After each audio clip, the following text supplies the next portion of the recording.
Hey everybody, Nick here, and today we're going to do a little disassembly and maintenance on this big guy right here. This is the Three Rivers Manufacturing TRM Atom.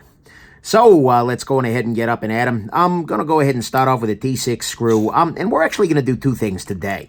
We are going to disassemble the knife, this is true, but we are also going to swap out the scales. This right now has a pair of micarta scales on there that are absolutely gorgeous. I like these scales a lot. However, they are not going to be widely available because this was sort of an early run. So I'm going to go ahead and do the review with these guys with the carbon fiber scales on there.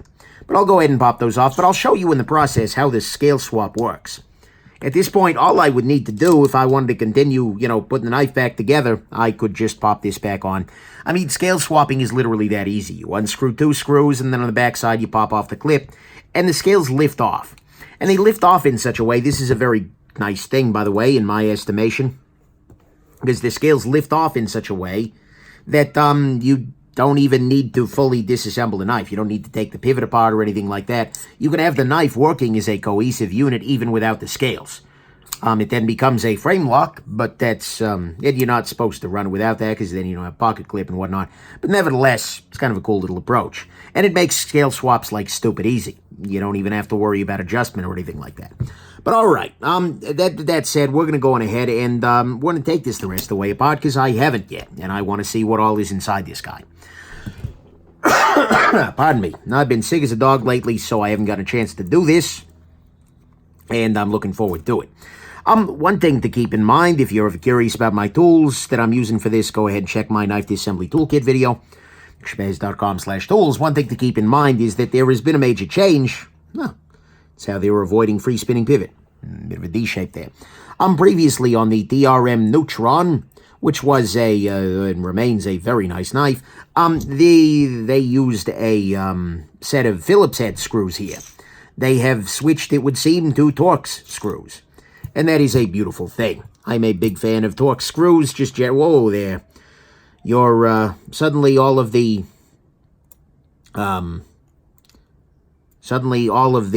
back spaces have come loose. But that's okay. Let's go ahead and arrange these guys in the order that they are placed. Now all we need to do is remove the pivot, and we have done so. So we should be able to just lift this liner off. I hope. I pray. Come on. I'm not using a whole lot of beef here. I'm not using a whole lot of effort here. I'm just kind of trying to jiggle this guy off very slowly with the goal that each time I do this little jiggle here, it's going to very slowly lift it off a little bit more, and then sooner or later it's just going to go up.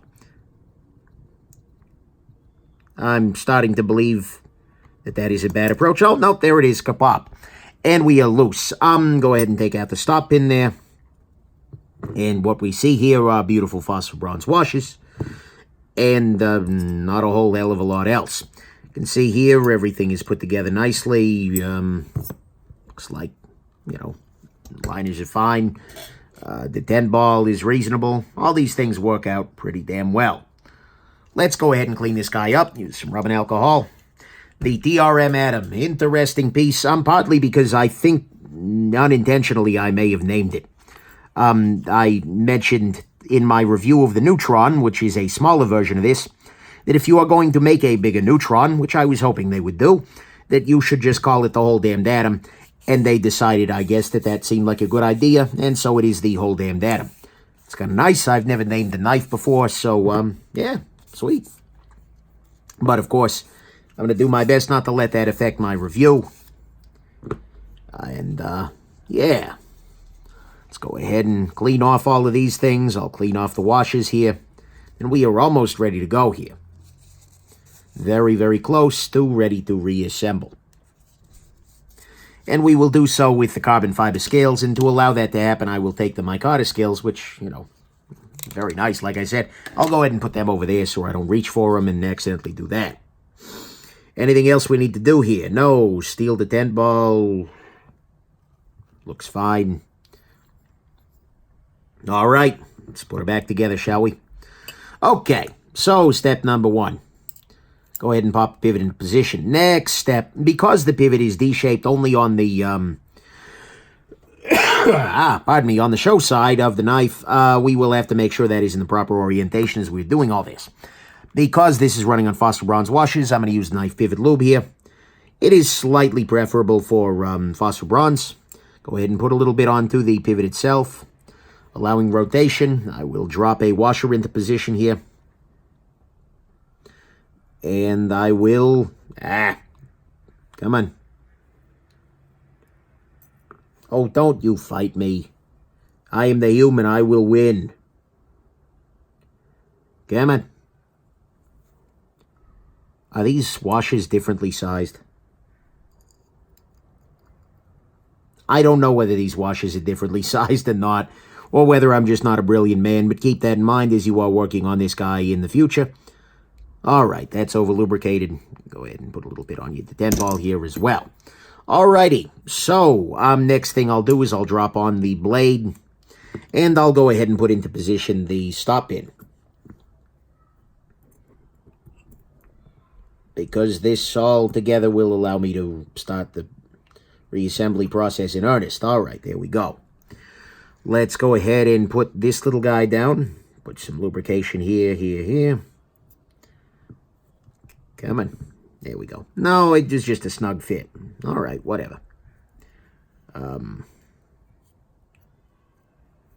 Yeah, fine by me. Alright. Damn it. What you can see here is that the D shape is no longer facing in the proper direction. So what I'll do is I'll try and grab it and rotate. No, don't move. And rotate it such that it is facing roughly up, which is the direction I want it to be. Alright, nailed it. So, in order to get this guy to snap down, damn, I need to get these backspaces into position. Let me get the pivot in place first. That is a second battle I will fight, the backspaces. But for the moment, I just need to get everything into place. I will disengage the lock bar, which will allow the knife blade to rotate out of the way, which will then, in turn, allow me to hopefully slide the pivot into its full position, upright and locked. I'm going to use this tool. This is the Rad Bastard Enigma Pocket Probe to get that guy kind of in roughly centered position. I'm going to go ahead and tighten down the pivot, at least temporarily here. And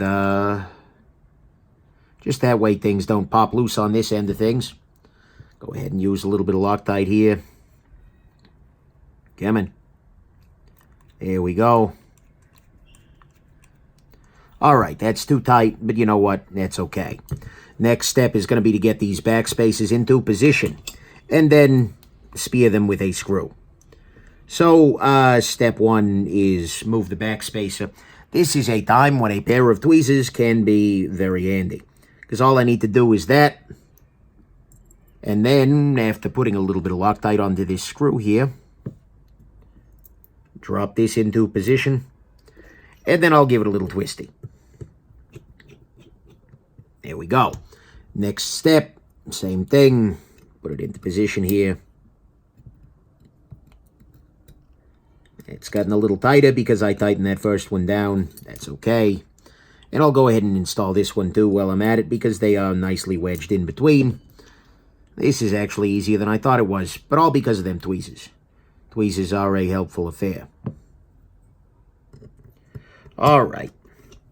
My estimation, you can never have too many tweezers. It's probably not true. There were probably tweezer hoarders out there in the world for whom it has become a problem for their friends and family.